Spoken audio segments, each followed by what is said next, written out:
Hello and welcome to BYJU'S Exam Prep IAS. Welcome to a session on economy this week, wherein we'll be taking all the economy related articles which have appeared from 25th of June to 1st of July 2022 and having an analysis of these particular articles. Let's begin the discussion. The first article is regarding cooperatives. I'm pretty sure all of you have read about this particular article. Earlier in the last year, Government of India has created a Ministry of Cooperation and now wants to promote cooperatives in India. And this article basically discusses one very important aspect, or let's say part of the cooperatives in India. Cooperatives, focus on credit cooperatives now, are basically divided into two parts. One, urban cooperatives, and second one is rural cooperatives. And within rural cooperatives, again divided into two parts, short term and long term. Focus on short term now. The lowest tier, or if I want to put it in much better way, there are three tiers, there are three divisions in case of rural cooperatives focused on short term lending.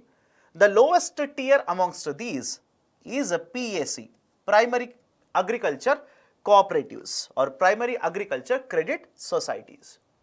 Government of India very recently has announced certain very important changes or very important measures that they want to take in promotion of primary agriculture credit societies. What are the important points here? First and foremost, understand this very carefully. The cooperatives are very important in terms of rural agriculture sector. Important in terms of providing agriculture credit as well as other types of services also. But most of these particular PSCs are involved in providing credit.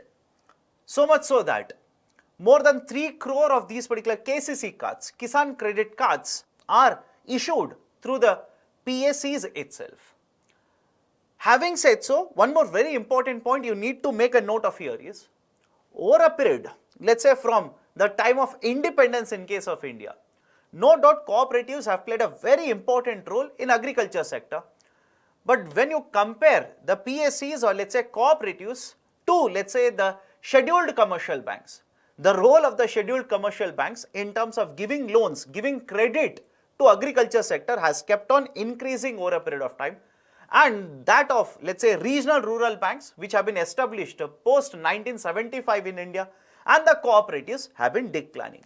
At the time of independence, around 60% of the credit to agriculture sector actually came from the cooperative segment. Whereas today, if you look at the RBI documents, more than 70 to 75% comes from the scheduled commercial bank and remaining 20 to 25% actually comes from the cooperatives as well as the regional rural banks. Nevertheless, the cooperatives are very important in simple terms. They cover a lot of these particular marginal and small farmers. And all of us, I'm pretty sure you and the students know that the cooperatives will ensure that the institutional credit is available to these vulnerable farmers. Because please understand this, although we have the farming community divided into different types, large, medium, semi-medium, marginal and small, the most vulnerable section in this particular farming community is the marginal as well as the small farmers. Majority of this particular small and marginal farmers get access to institutional credit thanks to the primary agriculture credit societies. But the problem related to the PSCs has been that if you look at the structure of the rural cooperatives, the district cooperative banks as well as the state cooperative banks, these have been digitized. Whereas the PSCs, even though some of them are digitized, there is no common platform for all of them, and as a result of this, conducting digital transactions is a difficulty for them. Most of them are working manually even today. In addition to this, there are a lot of issues with respect to the sustainability module of these particular cooperatives. In order to address all of these particular issues, Government of India now wants to say that we will bring a bylaw. Basically, we will bring a new law which will promote the sustainability of these particular cooperatives. First and foremost, the government has announced that we will be creating more than 2 lakh PSEs in the next 2 years, taking the total number of the PSEs to 3 lakh. Now, some of you will contest over these particular numbers. Please be very careful. As per Government of India report as well as RBI documents, there are more than 90,000 PSEs in India. But all of these particular PSEs are not operational. The operational PSEs are somewhere around 63,000. In addition to these operational 63,000, Government of India now says in the next 2 years will create 2.37 lakh PSEs, taking the total to 3 lakh PSEs. Now, when you create more and more PSEs like this, the sustainability of these particular PSEs becomes very, very important. Now, government says that in order to ensure that these PSEs become sustainable, will bring a bylaw and ensure that these PSEs along with agriculture credit now will be able to provide other services also. For example, they will be able to provide the services which are covered under direct benefit transfer, fertilizer subsidies, other inputs such as seeds, etc., thereby generating certain amount of revenues and making that or ensuring that these particular PSEs will provide wholesome services in terms of, let's say, providing inputs as well as ensuring that the output is also covered under their services. That is the role of the PSEs that has been envisaged by the Government of India under this particular concept. In addition to this, the government also says that we will digitize, I repeat, we will digitize these particular PSEs. Digitize in the sense, we will introduce usage of technology in these particular PSEs, and this will help us increasing efficiency of the PSEs, holding them much more accountable, and reliability and transparency in these particular PSEs will also improve. These are some of the very important measures that the Government of India has announced very recently regards to the PSEs. Having said so, understand this particular point very carefully. The concept of cooperatives falls under the state list. It falls under the state list. So, whenever Government of India announces certain reforms, it is very important to ensure that the states will implement these particular reforms in order to ensure that these reforms will provide you successful outcomes. For example, and not related to cooperatives, but anyways related to agriculture sector, Government of India couple of years ago introduced a model law in order to promote agriculture marketing in India. And out of all the states or all the major states in India, Gujarat is the only major state which has actually implemented this particular model law. And that is to just emphasize a point here. Central government can bring in these particular reforms, but whether these particular reforms are successful or not depends upon the state governments. The state governments have to implement these particular reforms to ensure the benefits of these reforms are obtained. So, this is the nutshell about the discussion provided in the article here. Now, based on this, I have given a question. First statement, credit cooperatives account for the highest share of credit to agriculture sector. Statement is wrong. It is the scheduled commercial banks which account for around 74% of share of credit to agriculture sector. Second, currently there is an upper age limit of 70 years for members of boards of directors of cooperative societies. This is a technical statement. Many of you look at this particular statement and say, sir, nowhere it has been given. From where did you pick it up? The reason I have given this particular statement is simple. Very recently, Government of India conducted a conclave or discussion over cooperatives. And one of the points of discussion was basically this. The argument here is, whenever you talk about cooperatives, there is an element of election that is conducted to appoint members to the board of directors. In addition to this, another very important current affairs point is that RBI now has asked the urban cooperative banks to set up board of management in addition to board of directors.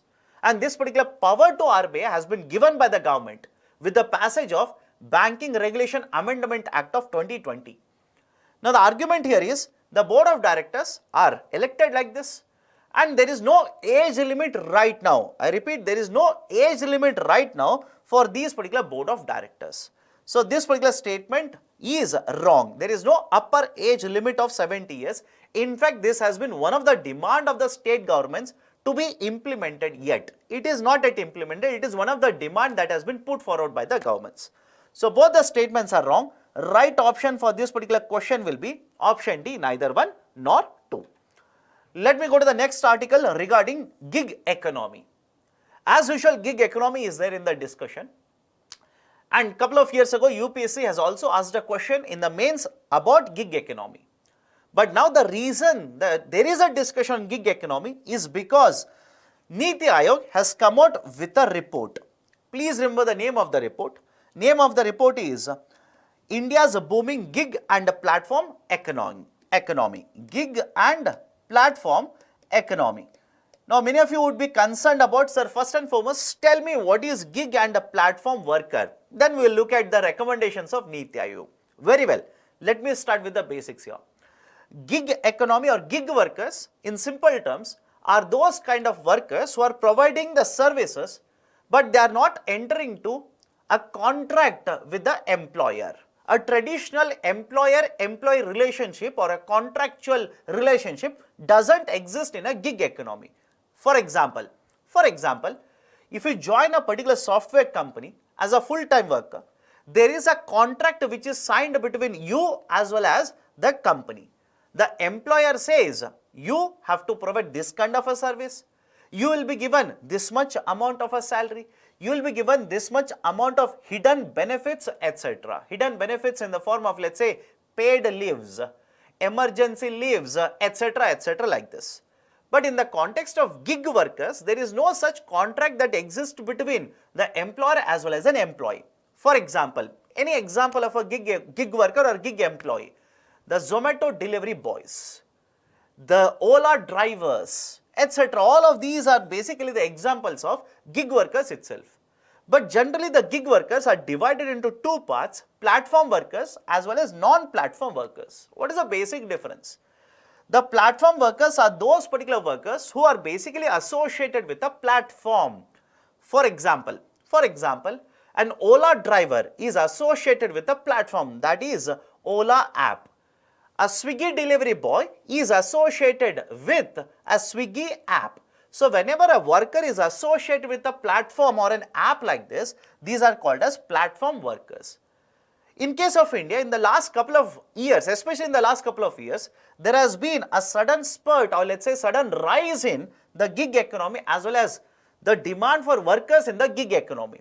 Because understand this, there are certain advantages as well as the issues concerned to the working in case of gig economy. For example, if I am a worker in the gig economy or if I am a gig worker, I am not attached to a single company, I can have multiple jobs.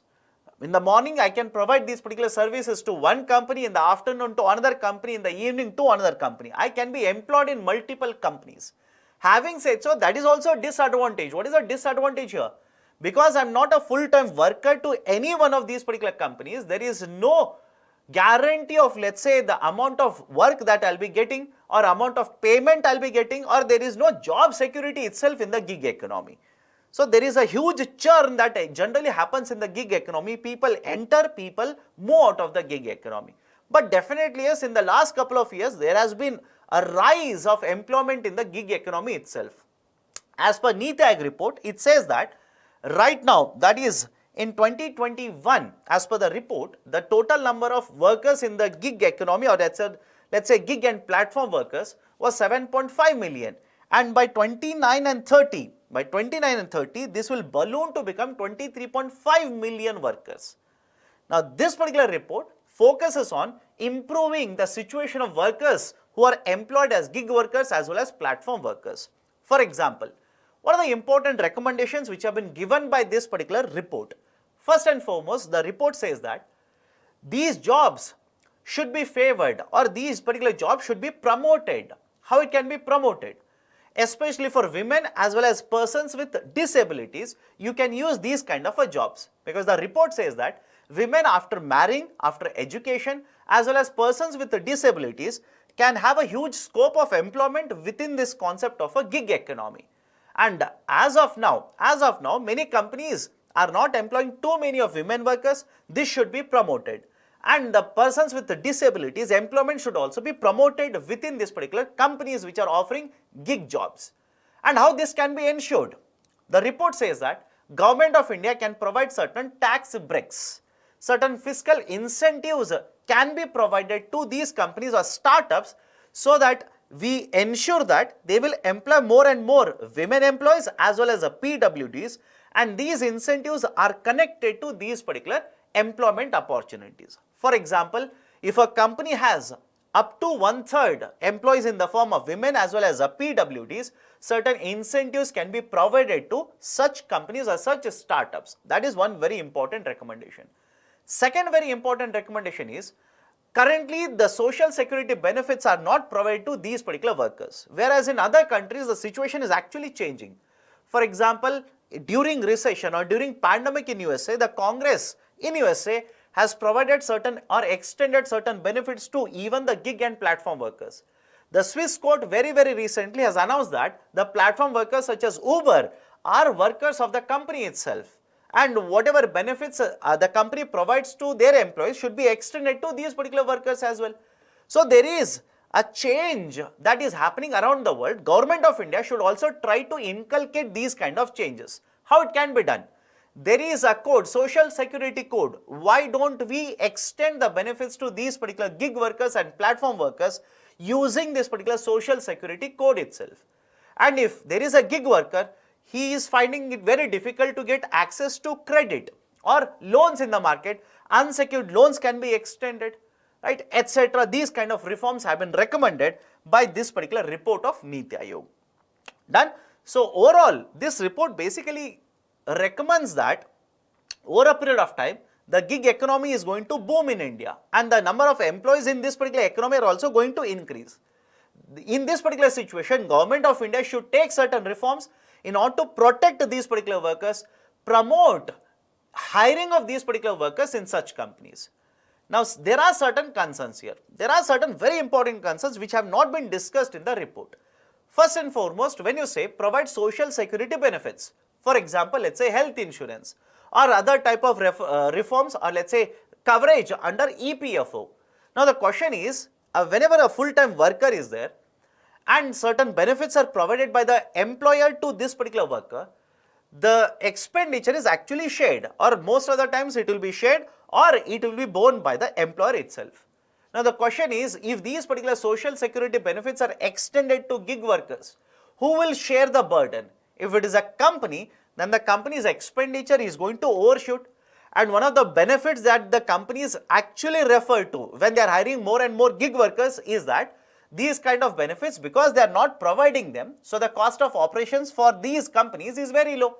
Now the government, if it makes it mandatory to provide these benefits and the burden on the company increases, then maybe the company, rather than hiring gig workers, might start to hire full-time workers. And if the burden will be shifted to gig workers, that is another problem, because in case of gig workers, the income is not guaranteed. There is no guaranteed income for them. In that particular situation, when there is no guaranteed income, there is expenditure which has to be borne by these particular gig workers that will become burden on these particular employees. So these are some of the concerns that have been raised with respect to the reforms that have been recommended, or let's say measures which have been recommended in this particular report by NITI Aayog. The next article is related to Bharat NCAP. First and foremost, what do you mean by Bharat NCAP? Bharat NCAP basically refers to Bharat New Car Assessment Program. This is similar to the GNCAP, Global New Car Assessment Program. Right? Many of you would have heard of the global NCAP ratings, or while purchasing the car, you must have seen, as per GNCAP, the company manufacturer, or let's say the showroom person, will tell you that, so this is having a 5-star in safety, this is having a 4-star in safety, etc. So over a period of time, this concept of GNCAP or global NCAP has become very prevalent, which provides safety ratings to these particular cars, or let's say passenger vehicles. Global NCAP or GNCAP is an agency which has been based in UK and provides ratings to these particular cars. Let's talk in the context of India. It will provide ratings to these particular passenger vehicles either on its own or whenever the manufacturers will submit the vehicles and get a rating from this particular agency. And whenever the ratings are higher, whenever the star rating is higher, it is considered to be better, or it is considered superior in terms of, let's say, safety facilities or safety features. For example, the Tata company cars, passenger vehicles, most of the times these particular companies' cars, or let's say Mahindra cars, they will be highlighting the global NCAP rating as such. Now, on the same lines of G NCAP, Government of India has proposed Bharat NCAP in India. I'll repeat the statement. On the same lines of G NCAP, global NCAP, Government of India has proposed Bharat NCAP. Some of you might be thinking, sir, if there is already G NCAP, why there is a need for Bharat NCAP? Or let's start using B NCAP now. When there is G NCAP, why there is a need for B NCAP? One of the very important issues related to the G NCAP has been that some of the domestic manufacturers in India, for example, Maruti Suzuki doesn't recognize the G NCAP rating and simply says that the methodology, or let's say the parameters which are used by G NCAP are not suited for Indian roads. And that is the precise reason the Maruti car says our cars are very, very safe. But when they are evaluated as per the parameters of G NCAP, these generally have 0-star ratings. For example, one of the most favorite small cars in India, Alto, has a 0-star rating under G NCAP. But Maruti contends that as per Indian standards or Indian road conditions or driving conditions, our car is very, very safe. And we do not recognize this particular G NCAP. If anything is introduced by the government, of course, yes, we will recognize and we will abide by these particular standards. So, Government of India, looking at all of this, has introduced Bharat NCAP ratings now. Under this simple, the star rating, for example, whenever you purchase a, let's say, a AC or a TV or a refrigerator, nowadays there is a concept of a star rating. Higher the star, more savings in terms of energy, or energy consumption will be very, very low. Same concept will be used in Bharat NCAP also. Under this, higher the star ratings are provided, more safe will be this particular car. And this particular car will be tested at different speeds. Remember, this also can be asked in UPSC.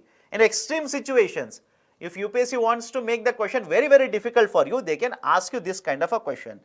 It will be checked against a frontal barrier impact at 64 km per hour, side-on impact at 50 km per hour, and a pole side impact at 29 km per hour. Right? So, at different speeds, these safety features of the cars would be tested.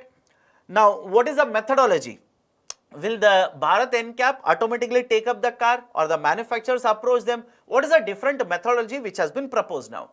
Bharat NCAP, it will have testing centers, affiliated testing centers. Manufacturers can approach Bharat NCAP and submit the car for testing. Or as Government of India, based on the feedback in the market, can simply say, take up this particular car, please test and give the rating to us, so that this can be published and the customers, based on their requirements, customers based on their own requirements. If you are looking for a higher safety car, lower safety car, mid safety car, obviously the cost will also keep on changing according to that. They can choose these particular cars. So, for customers, this will provide definitely a benefit. What about manufacturers? Now, if you have a Bharat NCAP like this, based on the road conditions or driving conditions in India, this is expected to promote competition amongst these particular car manufacturers. The original equipment manufacturers now will be focused more on providing safety features, because there is a concept of star rating. They want to compete, they want to better their services, or let's say they want to provide more safety features that will promote competition amongst these OEMs. So, these are certain very, very important points regarding Bharat NCAP. Having said so, the last point, will the Bharat NCAP be applicable to all the vehicles in India? As of now, Government of India simply says this will be applicable to only the M1 category vehicles. M1 category vehicles are passenger vehicles which will have a gross weight of 3,500 kgs and 8 passenger capacity, in addition to the driver. So, these are the only vehicles which would be covered, right, under the Bharat NCAP as of now. So, these are certain important points. Please go through this. Based on this, I have given a question. Consider the following statements regarding G NCAP, global NCAP. It is an agency based in USA, wrong, UK. It rates the cars only upon, underline the term only upon the request of the car manufacturers, wrong.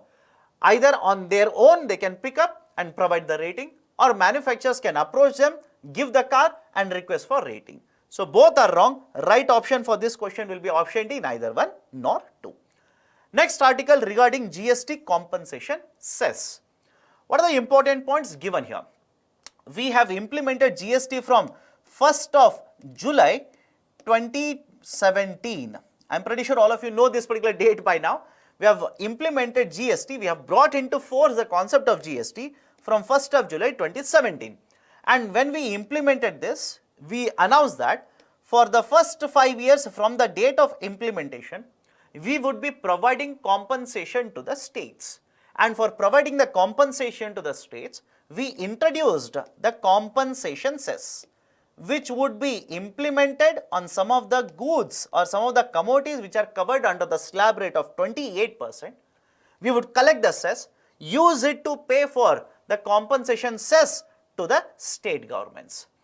Now, in the last 2 years, that is specifically 2021, financial year 2021 and financial year 2022, I don't have to tell you what has happened in that particular year. Thanks to pandemic, the revenues of the state governments have affected. The amount of GST collection also has come down, and as per the formula that was published by the government, the amount of expected revenue under GST was much higher compared to the amount of GST revenue collected by the state. So as a result of this, the revenue shortfall increased, and Government of India came to an agreement with the states that to fulfill their promise of providing compensation cess for the period of 5 years, center would be borrowing from the market, fulfilling or providing 100% compensation cess of revenue shortfall to the states. In order to do that, Government of India borrowed 1.1 lakh crore rupees from the market for financial year 21 and 1.59 lakh crore rupees in financial year 22. Now, when the center borrows, now the question is, who has to repay this? Next logical question will be, if I've borrowed, money has to be repaid. Now, the center says that after June 2022, that is after the end of 5 years, the states would not be paid any amount of compensation. I repeat, after June 2022, end of 5 years of GST implementation, states would not be paid any kind of a GST compensation cess. As of now, that is the stand of the center. But the center will continue to impose a GST compensation cess and collect it. Now, some of you will be concerned, sir, cess will be continued, but the objective for which it was implemented will be discontinued. How is that possible? Center says that no doubt will stop giving compensation to the states, but anyways we will continue to collect the cess so that we will be able to repay the borrowings that you have done in the last 2 fiscals. We want to repay that. We want money to repay that, and that is the precise reason the Government of India has announced that the GST compensation cess will be continued to be implemented till the end of fiscal 2026. That is basically end of financial year 2026. That would be on 31st March of 2026. So till then, we will continue to implement GST compensation cess, collect the money, but we will not use this money to pay compensation to the states. We will rather use it to repay the loans that we have taken in the last 2 financial years. So this is the update regarding the compensation cess. Please be very careful. The next article is regarding the concept of rupee depreciation. In the last couple of months, I'm pretty sure, if you have been reading newspapers, one article that has constantly featured in the newspapers is the decline in the rupee value against dollar, the fall in the rupee value against dollar. For example, in this article itself, they are saying that in the last couple of months, rupee has depreciated by more than 6% against the dollar. And this is not new. Earlier also it has declined. But the steep decline that we are experiencing is definitely a cause of concern. Now, in context of this, there is this particular discussion of twin deficit. This is also there in the newspapers. Please be very careful. In the connection to the rupee depreciation against the dollar, of course, against the dollar, there is this particular discussion of twin deficit. First and foremost, why rupee is depreciating? Answer is very simple. imports are increasing, and when I say imports are increasing, it is the cost of the imports. The value of imports is actually rising upwards, and on the other hand, foreign investors are continuously withdrawing their dollars from India. The reason imports are becoming costly is thanks to the war between Russia and Ukraine. And there is this particular war which has crossed more than 100 plus days now. The price of the crude oil has actually shot through the roof, more than $100 per barrel. It is fluctuating, but generally has been in the range of $100. And when the cost of crude oil rises up, India is 85% dependent on the import of the crude oil. Obviously, the value of the imports will rise up, the outflow of dollar will also rise up. In addition to this, because there is a Fed tapering that is happening, rather than Fed tapering, you can simply say, to control inflation in USA, the Federal Reserve of USA is actually increasing the interest rates. It has actually started increasing federal funds rate. And when there is a rise in the federal funds rate in USA, there is a natural outflow of dollars from India. And when dollars keep on flowing out of India like this, naturally two things will happen. One, the rupee supply in the market increases, thereby rupee depreciates, dollar will appreciate. First, established rupee is depreciating. And second thing, as such we are net importers. Understand this, as such we are net importers. And when you are a net importer and the value of exports is going to increase like this, the current account deficit will also start increasing. So the twin deficits that they are discussing here are the two deficits, one current account deficit and the second one is fiscal deficit. And what is the issue related to fiscal deficit in India? The argument here is very simple. We have already established that there is a current account deficit. What about FD? Is there FD in India? Of course, yes. The fiscal deficit is very high. As per the budget estimates for the current financial year, Government of India wants to drag it to around 6%. Now the problem here is, very recently Government of India cut the excise duty on the fuels.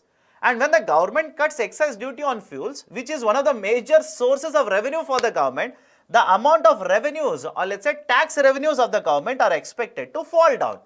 And when the tax revenues will come down, the fiscal deficit, which is already a concern, will become much more of a bigger concern for us. So there is a fiscal deficit problem. Now there is an issue of current account deficit also. And in fact, as per various estimates, the current account deficit for the current financial year is expected to be hitting around 3.3% of GDP, which is one of the record highs. So there is a current account deficit, there is a fiscal deficit, both of them are referred to as twin deficit. Now there is this particular argument that fiscal deficit can contribute or can cause a current account deficit. Remember, it can be asked in UPSC. Can it cause a current account deficit? Of course, yes. Let me give a very simple example. Whenever the governments go for expansionary policies, right, whenever they want to promote recovery, they will go for expansionary policies, they will increase money supply. And when they increase money supply, it is expected that the demand for the goods and services over a period of time will increase. So when government increases expenditure, fiscal deficit is expected to rise up or increase.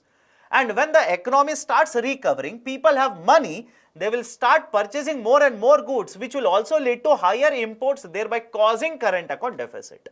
So the FD can contribute to current account deficit like this. So these are certain very important points regarding the concept of rupee depreciation as well as the twin deficits that is being discussed in the current affairs. Now there is one question, which of the following measures may be taken to reduce a twin deficit? One, rationalizing revenue expenditure. If you rationalize revenue expenditure, revenue deficit is expected to come down. That is expected to reduce a fiscal deficit. So one may be used to reduce twin deficit.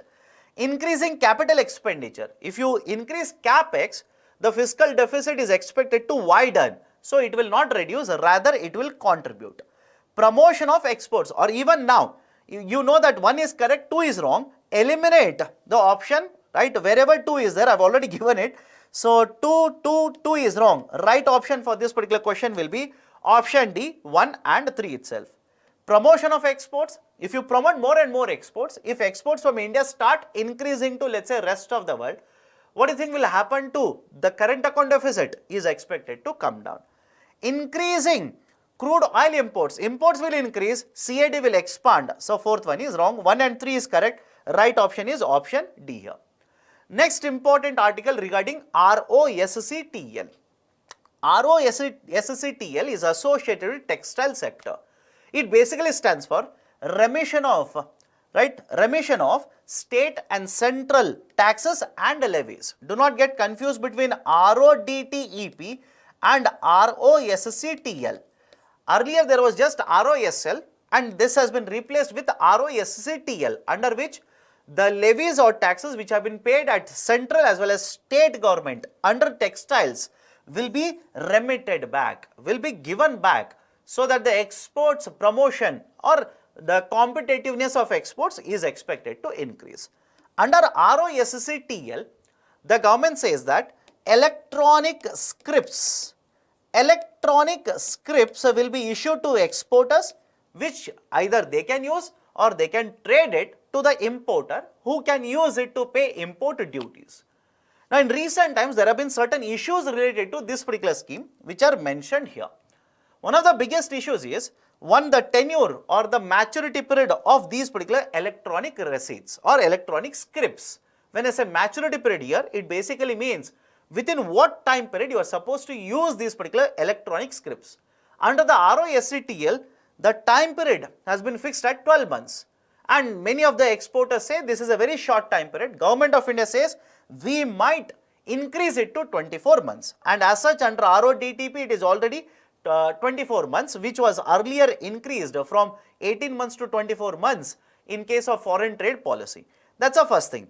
Second thing, whenever you want us to trade these particular electronic receipts or electronic scripts, these are being purchased or sold at a 20% discount. Meaning what? Imagine I have an electronic script of 100 rupees. Now I want to sell it, trade it to someone else. There is a buyer, but I am forced to sell it at 20% discount, because there is a risk attached to that. The buyers will purchase it at a lower price. Right? So there are certain issues related to these particular schemes which have been flagged by the exporters, which are expected to be addressed by the government now. So that is in a nutshell regarding this particular article on ROSCTL. A question on this: consider following statements regarding ROSCTL. Under this, electronic duty credit scripts are issued. Statement 1 is correct.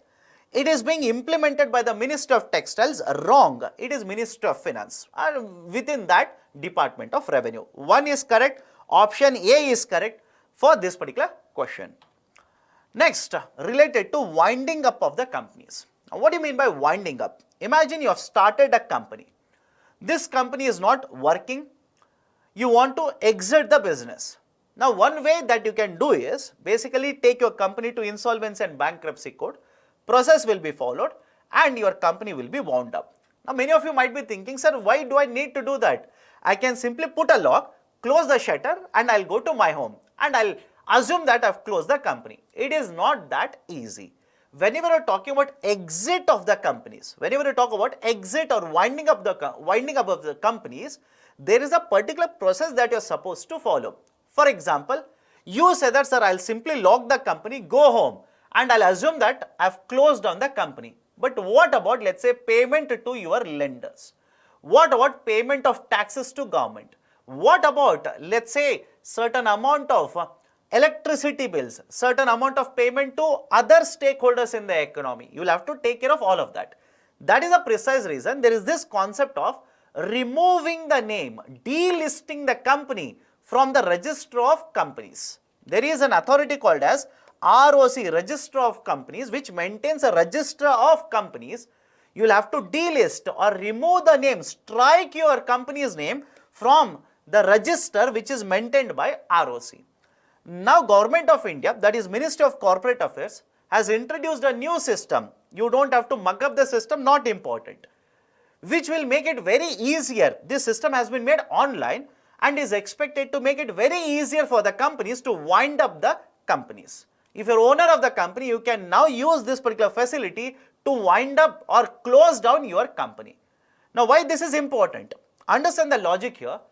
Whenever investors want to invest in any economy, they will look at various factors. They will look at availability of raw material, availability of market, Is there a demand for these particular goods or services or not? What is the export potential? How much investment, skilled labor is available or not?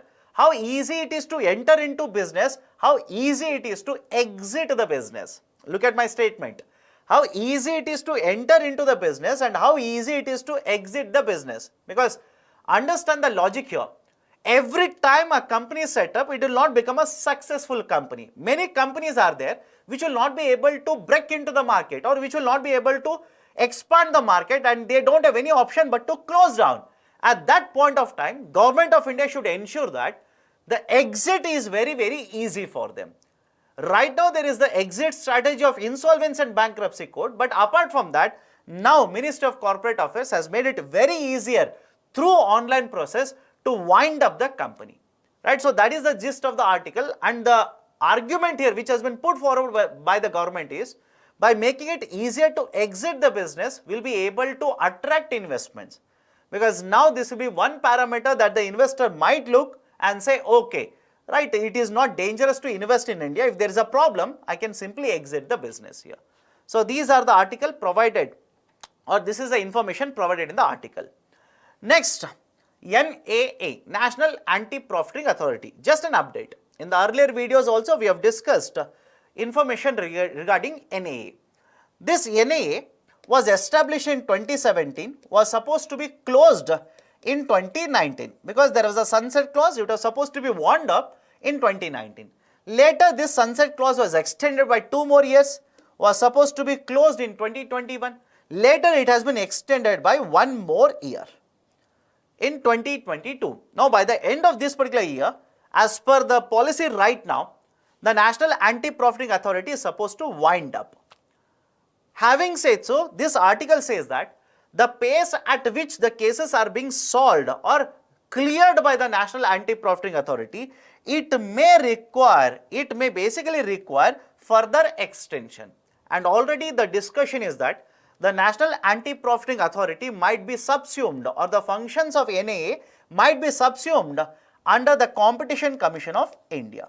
Right, so these are some of the very important points given in this particular article regarding NAA, National Anti-Profiting Authority. Last article for the day, simple concept, floating rate fixed deposit. Right, I am pretty sure you have not heard of this so far, but very recently Yes Bank has launched floating rate fixed deposit. What do you mean by this? Let's try and understand this.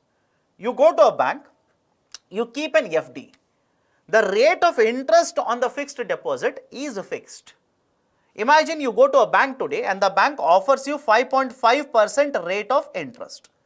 So till your FD matures, rate of interest remains the same, 5.5%. But because inflation rate is inching upwards now, CPI is more than 7%, if you account for the inflation from the interest rate, you will realize that you are earning a negative interest rate. You are not earning anything, you are actually losing out money when you account for inflation. So there is a concern that the investors or these particular, let's say the bank account holders who are keeping FDs might withdraw the savings, or let's say FDs from this particular bank, start searching for the bank which will offer them higher rate of interest on the FD because inflation rate is higher. Now that is the precise reason what Yes Bank has introduced is a concept of connecting the interest rate or the earnings on the FD to repo rate. I hope you understand this. They are linking the rate of interest that you are going to get on this particular FD to repo rate. And when the repo rate changes, RBI will change the repo rate, the amount of rate of interest you will get on this particular FD will also automatically change. In fact, this particular bank has introduced 2 types of FDs, that is under the concept of floating rate FDs. One which will have a maturity period from 1 year to 18 months and one which will have more than 18 months. You don't have to mug up the numbers. The argument of this particular bank is when the inflation rate changes, depositors, rather than searching for other bank AFDs, now they will be happy that with change in inflation, RBI also will change repo rate. I'm pretty sure you know this, RBI forced to change the repo rate, and when the repo rate changes, the rate of interest automatically will change For example, I'll just throw an arbitrary number here. Have a look at this. In case of the Yes Bank, it has stated that if you keep an FD up to 18 months, above 1 year up to 18 months, the markup will be 1.1% above the repo rate. Meaning what? Imagine the repo rate is 6%, which is not today, it is 4.9%. Imagine the repo rate is 6%, you will earn 6% plus 1.1%, that would be 7.1% rate of interest on the FD. If this particular repo rate is reduced, your rate of interest will come down. If it is increased, your rate of interest automatically increases. So that is the concept of floating rate FDs that has been introduced by Yes Bank very recently. Done. So these are the various articles as well as the questions related to these articles from 25th June to 1st of July. If you like this initiative, hit the like button. If you have not yet subscribed to BYJU'S Exam Prep, kindly do. Thank you. Have a great day.